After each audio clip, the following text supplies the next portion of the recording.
I just want to say a big thank you to Thomas Frank because Jed Spence, Van der Ven, Adogi, these players storm off the pitch angry, and Frank tells them off for not going and saying thank you to the fans. I just want to say thank you to Thomas Frank for storming off today, not coming and saying thank you to us.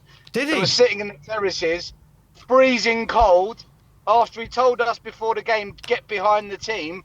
And at the end of the game, he walks off. So I just want to say, cheers, Frank. Cheers for that, mate. Nice. Still, I have to say, I think that's very damning, mate. I think this is a lot closer to being over than I think.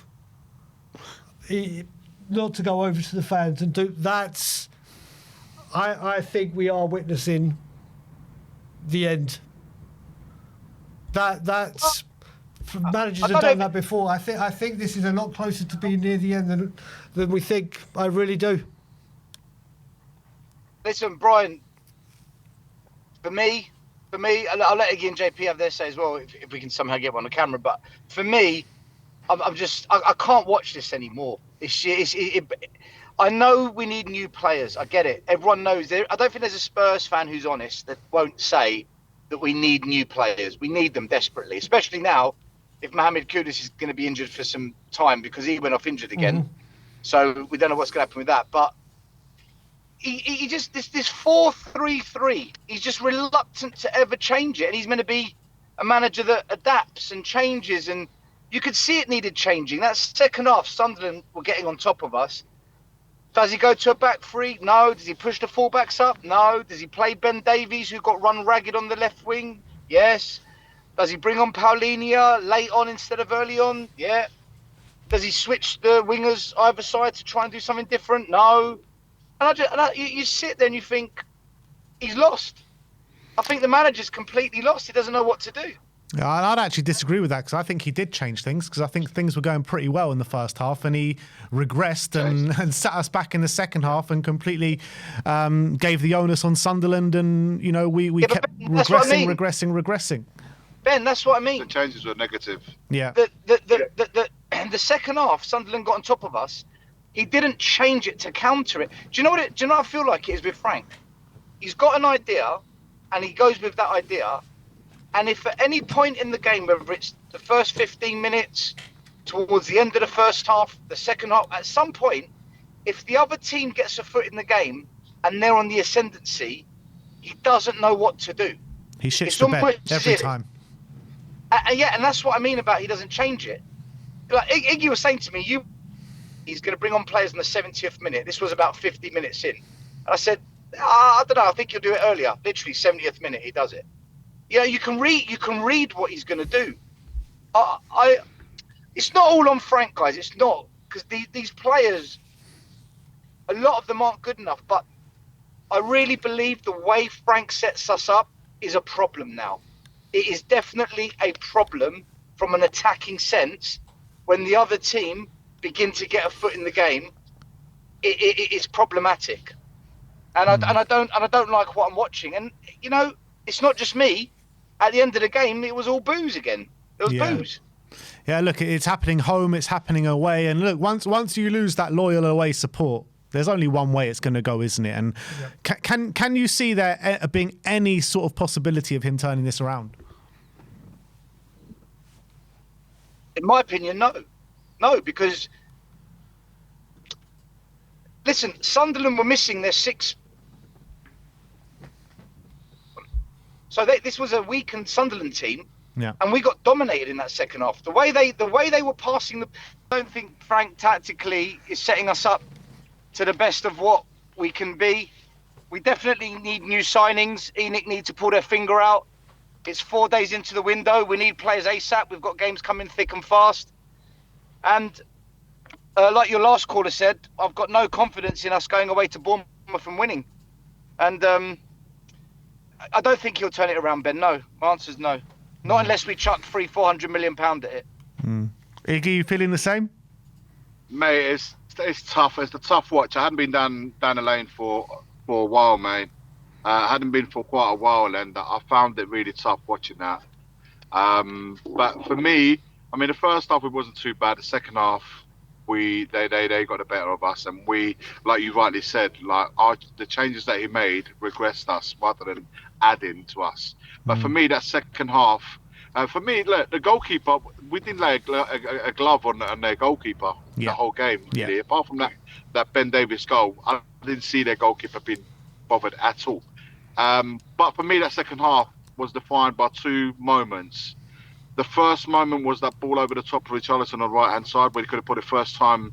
I had a clear view at first time. He puts that ball across the face of the goal. Mwani's got, literally can pick his spot because he meets the ball instead of delaying it, and then that was smothered. That was a big moment because we got 2-0 up. The game for me is done because Sunderland are not coming back from that.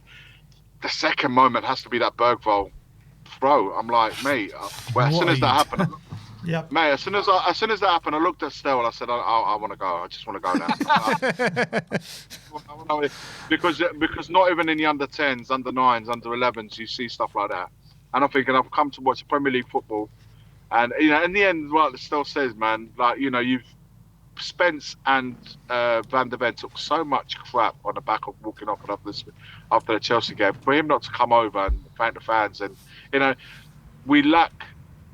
there's hypocrisy and we lack accountability. And until those things get addressed, above all else, you'll never, ever, ever get out of the situation you're in, because we are.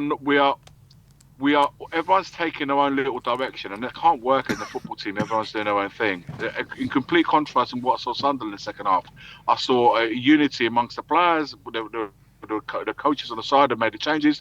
The fans always believed, and the away fans always believed that and once they made it 1-1, the following 10 minutes there was only going to be one winner if the next goal came, and they believed they were going to win that game.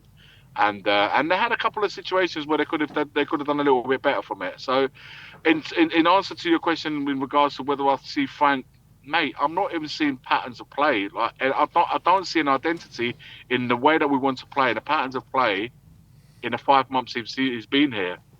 And that, sadly, and we have to say, we all believe that Frank could do a job, and in 5 months it's proven that it isn't so. And there's nothing wrong with that if you believe that he was going to do a job before. And it hasn't turned that we can't deny what's in front of you and what we're seeing. And sadly, in that 5 months, I've not seen enough for him to keep his job. If Maresca can go on the back of what he did, there's no way Frank can stay on the basis of what we are seeing.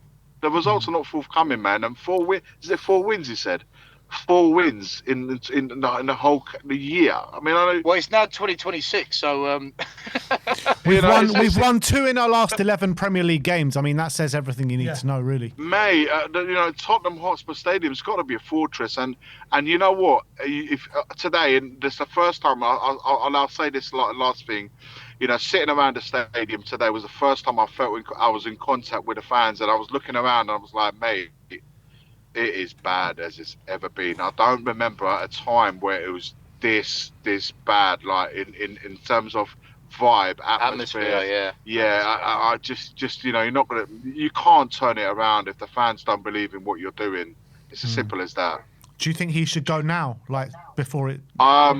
The problem with Ben, I argue with myself around this all the time. I do think it'd be a good time for him to go, but I don't know who we would replace him with. Who would replace Ben? It has to be the summer, mate, because if we are going to identify the right manager, there's going to be more managers available in the summer, and in the summer they can have a proper pre-season.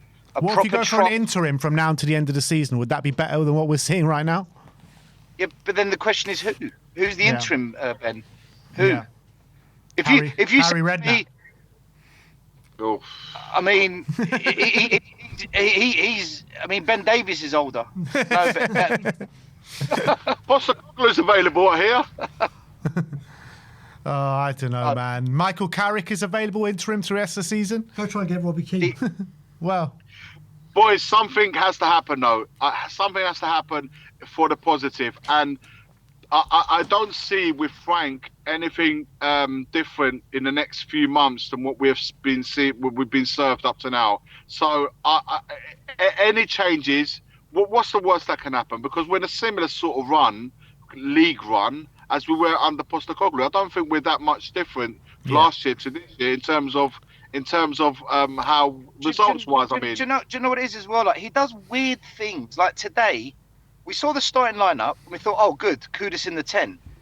And after 15 minutes, you could see Odebert was in the 10 and Kudus was wide. And you're thinking, oh, come on, Odebert's better wide. Why? What?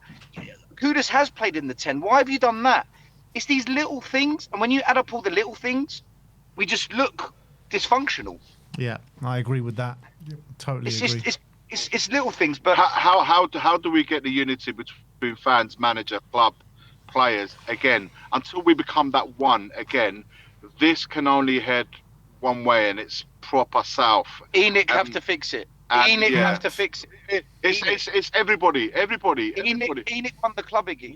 We've never been more divided right now, and it's so sad. We're thinking, how good it was on the 21st of May, and how we found ourselves in this situation in such a short space of time. Only at Tottenham this can happen, man. And for me, I don't see how we're going to get that unity, because the results are not forthcoming. Patterns of play, the way we're playing. Even if you put the results to one side, what we're seeing on the pitch in terms of playing, it's not good enough. And player performances today, how many of them will get 7, 8 out of 10? Not many, mate. Maybe 2, 3. I thought Power was decent today. I thought Van de Ven was good. But for the rest of it, mate, 5, 6. Romero chesting the ball down and then doing a reverse volley to their striker. That was spectacular. I mean, with Romero, that's not ability. That's not ability. That's just like concentration. They're not there. This is the problem I find, that they're not in the moment in terms of 100% focus to give. It's like they're going through the motions because they know they're going to have a hard afternoon playing at home, ironically. And I just don't see from game to game where the improvements are coming or where they're going to come from. Listen, JP's waiting quietly in the back. We've got to go get some kebabs. So you go and have your first enjoyment of the day, mate. See you later. Big up, guys.